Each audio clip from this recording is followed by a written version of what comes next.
everyone. So our topic is heating and dehumidifying. So our problem form is moist air 50 Celsius and 80% RH is heated to 55 Celsius and dehumidified to humidity ratio of 0.006 kilogram of water per kilogram of air.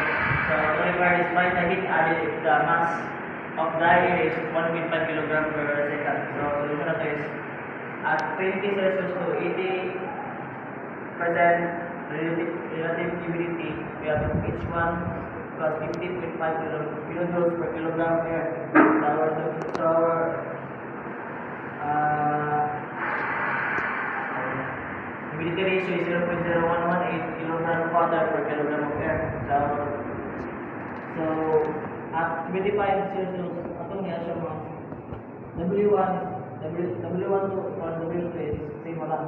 So atong H2 is 75.8 kilojoules per kilogram of air.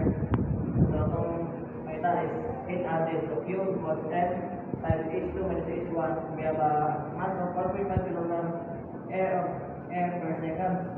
75.8 minus 50.5. And that's 37.95 kilowatts.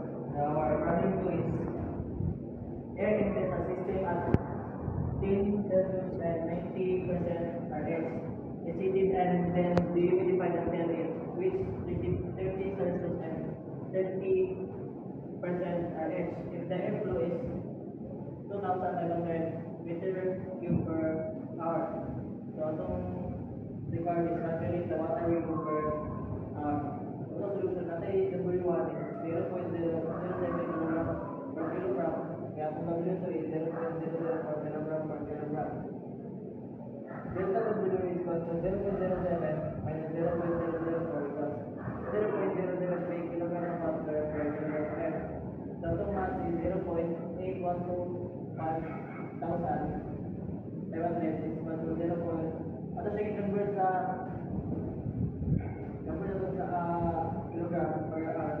Ayan is 3,086 kilogram per hour. So atong water remove is 3,026.008 pounds. Ang atong water remove is 9.21 kilogram water per hour.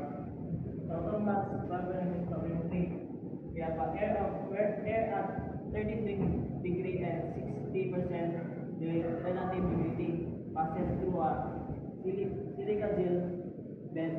The process is adiabatic. We have H is equal to constant. If the exit humidity ratio is 0.005 kilogram water per kilogram air. So itong metal is ang yung final temperature. We have solution na itong H1 is 71 kilogram. Itong humidity ratio is 0.005 kilogram water per kilogram air. So itong T2 is 58 Celsius.